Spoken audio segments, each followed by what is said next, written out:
Assalamualaikum warahmatullahi wabarakatuh. Perkenalkan, nama saya Muhammad Herian Agustin. Saya dari Prodi Rekayasa Perancangan Mekanik angkatan 2024 Universitas Diponegoro dengan NIM 440224653 dari kelas 3D Kecelang.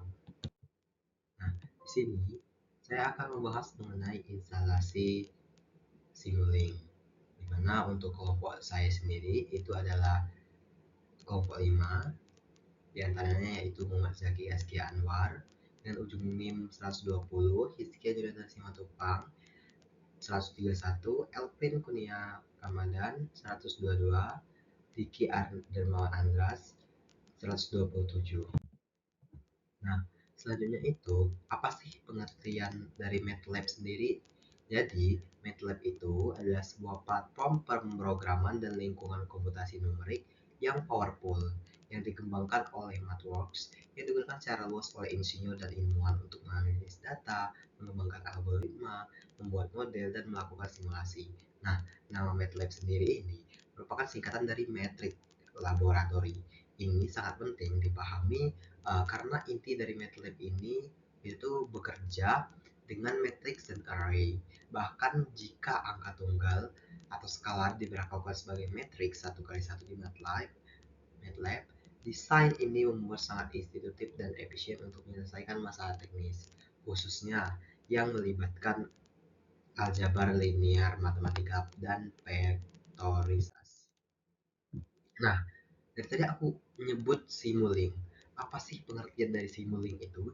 Jadi Simulink itu adalah lingkungan permodelan, simulasi, dan analisis berbasis grafis yang terintegrasi dengan MATLAB. Nah, ini digunakan untuk memodelkan dan memanipulasi dan menganalisis sistem dinamis multidomain seperti sistem kontrol, pemrosesan sinyal, komunikasi, dan lainnya menggunakan diagram blok alih-alih menulis kode teks. Bayangkan jika kita ingin merancang sistem kontrol untuk pesawat, sistem pengereman anti-lock atau ABS pada mobil, atau algoritma pemrosesan sinyal untuk sebuah radar. Menulis persamaan diferensial dan logika ini dalam konteks bahkan di MATLAB bisa menjadi sangat rumit dan sulit untuk divisualisasikan. Simulink ini hadir untuk menyelesaikan masalah ini. Jadi kayak alih-alih kode, kita itu membangun model sistem secara visual dengan menyeret dan menjatuhkan blok-blok yang mewakili fungsi-fungsi tersebut, seperti penjumlahan, integrasi, filter, atau motor yang menghubungkan dengan garis yang mempresentasikan aliran sinyal. Nah, teman-teman, selanjutnya itu adalah feedback, di mana feedback ini atau umpan balik itu adalah proses pengembalian pada sinyal atau output sistem ke bagian masukan input untuk dibandingkan dengan sinyal acuan atau set point. Tujuan utamanya itu adalah untuk mengurangi selisih atau error antara output yang diinginkan dengan output yang sebenarnya. Dengan kata lain, feedback ini digunakan untuk mencari kinerja sistem sehingga sistem dapat berjalan dengan akurat dan sesuai dengan kondisi yang diharapkan. Nah, dari tadi aku udah bahas mengenai sistem dinamis. Nah, dasar sistem dinamis itu apa sih? Pengertian sistem dinamis itu apa sih? Jadi, sistem dinamis itu adalah sistem yang keluarannya berubah terhadap waktu sebagai respons dari suatu masukan. Untuk menganalisis sistem ini, digunakan pendekatan sistematis agar dimodelkan dan disimulasikan. Nah, di dalam dasar sistem dinamis ini terdapat 3 yang akan kita bahas. Yang pertama itu replace, transformation, and transfer function. Yang kedua itu ada permodelan sistem mekanik, elektrik, dan hidrolik. Selanjutnya itu adalah pengenalan sistem kontrol dengan diagram blok. Nah, selanjutnya itu adalah Laplace, transformation, dan transfer function. Jadi transfer Laplace ini digunakan untuk mengubah persamaan diferensial dalam domain waktu menjadi persamaan aljabar dalam domain S, frekuensi kompleks. Nah, hal ini nih dapat mempermudah analisis sistem dinamis. Jadi transfer function ini atau disebut juga kita sebagai fungsi ALDE itu dapat mempresentasikan hubungan antara input dan output dalam bentuk rasio polinomial dari variabel S yang mempermudah analisis respon sistem, di mana selanjutnya itu adalah pemodelan sistem mekanik, elektrik, dan hidrolik. Jadi seperti kita ketahui bahwa mekanik, elektrik, dan hidrolik itu merupakan bidang yang berbeda. Jadi di sini aku akan menjelaskan mengenai pemodelan dalam sistem bidang-bidang tersebut. Yang pertama itu adalah bidang mekanik. Uh, ini biasanya dimodelkan dengan hukum Newton, teman-teman. Misalnya massa, pegas, dan damper, atau bisa juga disebut dengan peredam. Nah, selanjutnya itu ada dari sistem elektrik, di mana ini menggunakan hukum Kirchhoff, misalnya rangkaian RLC itu tuh resistor, induktor, dan kapasitor. Nah, selanjutnya itu adalah hidrolik. Nah, di hidrolik ini itu memanfaatkan hukum kontinuitas dan persamaan aliran fluida untuk memudahkan aliran cairan melalui pipa.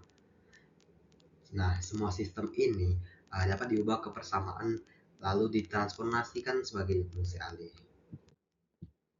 Nah, tadi udah membahas mengenai uh, yang kita bahas tadi, sistem data. Yang pertama, selanjutnya itu adalah pengenalan sistem kontrol dengan diagram blok.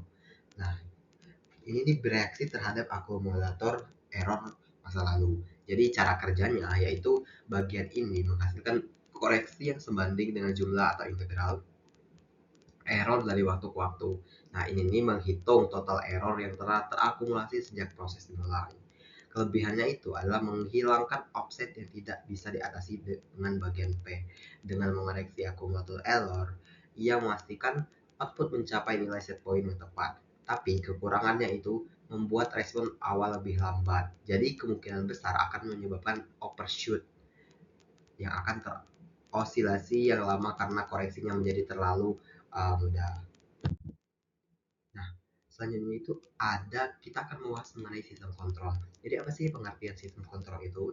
Jadi teman-teman, sistem kontrol itu adalah suatu sistem atau seperangkat alat yang seringkali elektronik yang mengatur, mengontrol, dan memantau suatu proses atau suatu perangkat lain agar bekerja secara otomatis, efisien, dan konsisten untuk mencapai tujuan yang diinginkan. Jadi sistem ini menggunakan sensor untuk mengumpulkan data, pengendalian untuk membuat keputusan, dan aktuator untuk melakukan tindakan sesuai setelan yang ditentukan, sehingga dalam proses ini dapat berjalan dengan tanpa intervensi manusia terus-menerus. Nah, setelah kita membahas mengenai pengertian dari sistem kontrol dan lain-lain tadi, kita harus mengetahui mengenai jenis-jenis sistem kontrol, di mana ada dua, yaitu kontrol open loop, yaitu loop terbuka, dan juga kontrol closed loop atau closed loop tertutup. Jadi teman-teman, sistem kontrol open loop ini adalah sistem yang outputnya tidak dibandingkan dengan input acuan, tidak ada koreksi otomatis. Contohnya mesin cuci. Jadi seperti kita memesinkan mesin cuci, menyalakan mesin cuci uh, untuk mencuci pakaian, dia tidak akan berhenti selama waktu yang ketentuan dari mesin cuci tersebut, walaupun pakaian yang kita uh, cuci itu udah bersih. Sama juga dengan timer lampu lapangan tanaman yang menyesuaikan dengan cahaya lampu. Selanjutnya itu adalah control closed loop atau loop tertutup, di mana sistem ini yang outputnya dibandingkan dengan input acuan lalu dikoreksi melalui umpan balik. Contohnya AC dengan thermostat, terus cruise control pada mobil. Selanjutnya adalah diagram blok. Jadi teman-teman, di sini aku bakal ngejelasin mengenai diagram blok. Ini aku udah bikin tabel-tabel atau bisa dibilang sebagai diagram blok. Dimana yang pertama itu adalah input R, itu biasa dibilang reference. Terus selanjutnya itu adalah komparator atau summing point. Terus error itu controller.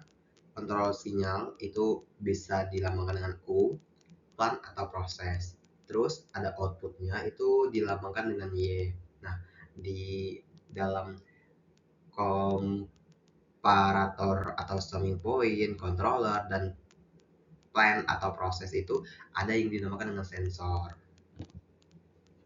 Nah, selanjutnya teman-teman, jadi di sini aku bakal langsung mempraktikkan di aplikasi MATLAB mengenai materi-materi yang akan kita bahas saat ini. Jadi teman-teman harus stay tune dan juga memperhatikan mengenai MATLAB yang saya jelaskan.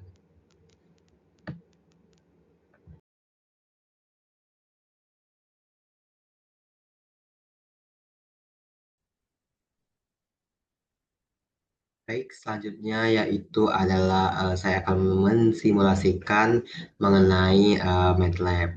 Jadi di MATLAB ini banyak sekali browser atau kode yang bakal kita bikin sinyal di mana untuk hal tersebut ada di library browser, di mana di library browser itu banyak sekali pilihan untuk simulingnya. Nah, di mana di sini saya udah memilih seperti sine wave ke scope, terus sine wave multiply sama scope, di mana uh, di sine wave ini itu kita menggunakan uh, time base. Mana time base-nya ini itu menggunakan simulation time, terus amplitudenya 1, biasanya 0, frekuensinya 1 radian per second, terus fasenya radian, dan juga sample time-nya 0. Nah, di sini kita bisa kita lihat untuk garis grafiknya seperti ini. Terus selanjutnya ini ada sine wave juga sama seperti yang di atas tadi, tapi bedanya saya bikin multiply, di mana multiply ini merupakan elemen wise. Terus untuk ininya sendiri itu ada seperti ini, di mana garis putih ini itu adalah scope guys. Jadi banyak sekali library browser yang bisa kita gunakan di MATLAB ini. Selain itu juga ada menu run di sini. Selanjutnya adalah mengenai simulate yang lainnya, di mana di sini saya juga mensimulasikan step ke scope, terus RAM ke scope,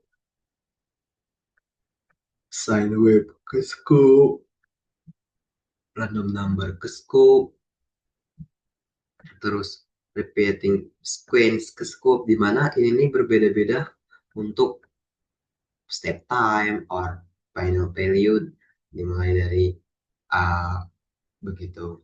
Nah, untuk ininya sendiri itu sama saja seperti tadi. Scope 5 kayak gini. Nih, baik, demikian dari saya. Saya Ki, wassalamualaikum warahmatullahi wabarakatuh.